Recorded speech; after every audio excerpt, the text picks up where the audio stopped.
CREDAI Ghaziabad conclave में बेहतर गाजियाबाद बनाने पर हुआ मंथन। गाजियाबाद के प्रभारी मंत्री असीम अरुण, मंत्री नरेंद्र कश्यप और सांसद अतुल गर्ग ने दिया साथ देने का भरोसा। अफोर्डेबल हाउसिंग के साथ ईज ऑफ डूइंग बिजनेस पर भी हुई चर्चा। पूरे नाम पता पूछ कर मारा गया है। कश्मीर के पहलगाम में जो घटना हुई है बड़ी गंभीर घटना है।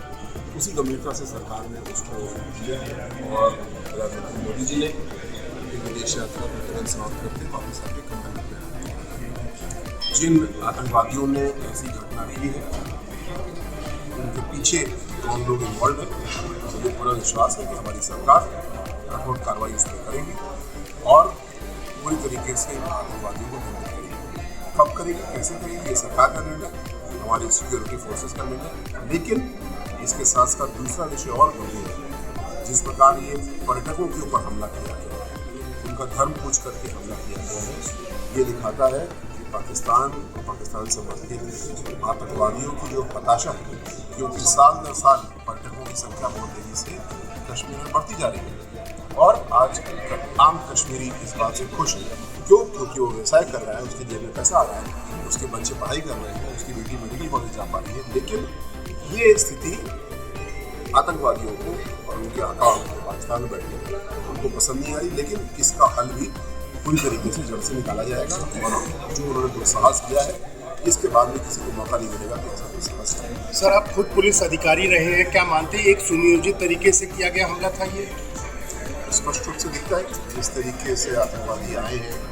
अभी ये भी रिपोर्ट आ रही है कि शायद कैमरा माउंट कर रखा था, यानी कहीं वो रिपोर्ट या तो लाइव भेज रहे होंगे या रिकॉर्ड करके भेज रहे होंगे और इस तरीके से बड़ी संख्या में हमारे भाइयों बहनों की हत्या करना ये निश्चित रूप से सुनियोजित तो है ही। और साथ साथ यूएस वाइस प्रेसिडेंट जेडी वांस आए हुए हैं, उनके यात्रा के दौरान ऐसा होना, उन्होंने ऐसा सोच के किया होगा कि भारत की सरकार के लिए कोई से कठिनाई है, लेकिन भारत की सरकार इसका मुंह तोड़ जवाब भी देगी और यूएस वाइस प्रेसिडेंट की उपस्थिति उनको स्पष्ट रूप से स्वयं दिखाएगी कि पाकिस्तान समर्थित आतंकवादी किस तरीके से भारत को अस्थिर करने की कोशिश कर रहे हैं। कश्मीर जो विकास की दिशा में सरपट दौड़ रहा था उसको रोकने की कोशिश की है, जिसमें वो सफल नहीं। सर, कश्मीर में ट्रेन शुरू होने वाली है, प्रधानमंत्री जल्दी उसका उद्घाटन करेंगे, तो क्या टूरिज्म पर भी इसका इफेक्ट पड़ेगा? कुछ चेष्टा तो आतंकवादियों की ये है, लेकिन जो मुंह तोड़ जवाब मिलेगा उससे किसी प्रकार की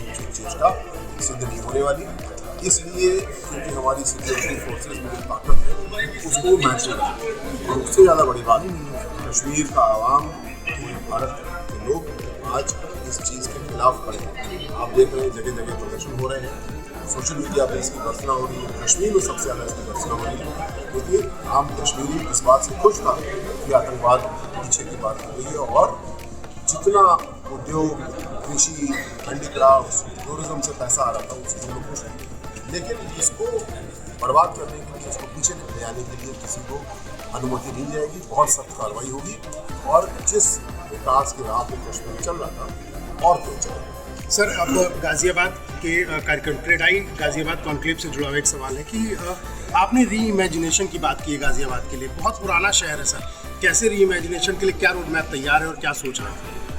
गाजियाबाद जिस स्वरूप में अभी आया है करीब 1960 के दशक से शुरू हुआ, इंडस्ट्रियल टाउन के रूप में शुरुआत हुई। लगभग 60 साल 65 साल हो गए, तो 60-65 साल में सभी बिल्डिंगें पुरानी हो जाती हैं, रीबिल्डिंग की आवश्यकता होती है। लेकिन और हो भी रहा है ऐसा, पर इसके ऊपर चर्चा हुई और हम लोग मिलकर काम करेंगे कि ऐसा री इमेजिनेशन का प्लान गाजियाबाद का बनाया जाए, 25-30 साल की योजना बनाई जाए और जो सरकारी लैंड है उसको मोनेटाइज किया जाए, जो इंडस्ट्रियल प्लॉट्स हैं उनको रीलोकेट करके उस लैंड को मोनेटाइज किया जाए, जो छोटे छोटे प्लॉट्स हैं उनको लैंड पूलिंग की पॉलिसी दी जाए। ऐसे उदाहरण भारत में और भारत के बाहर कई सारे हैं, उनको मिला करके क्रेडाई के साथ में उत्तर प्रदेश सरकार एक अध्ययन करेगी समयबद्ध तरीके से और फिर क्या लेजिस्लेशन चाहिए, क्या पॉलिसीज चाहिए, ये हम बनाएंगे और गाजियाबाद को री इमेजिनेशन गाजियाबाद की इलीगल कंस्ट्रक्शन भी कई बार देखा गया है, तो फिर जीडीए डिमोलिश कराती है, तो उनको किस तरीके से रोकथाम करेंगे? इसलिए जीडीए की क्षमताओं को और बढ़ाने की ज़रूरत है, उस पर हम लोग काम करेंगे और साथ साथ जो वैध कंस्ट्रक्शन है उसको प्रोत्साहित करेंगे, जिससे कि मांग तो हाउसिंग की है, अगर उसको किसी कस्टमर को, किसी गरीब को अच्छी लीगल हाउसिंग मिल रही तो वो इलीगल हाउसिंग जो thank you sir, thank you sir.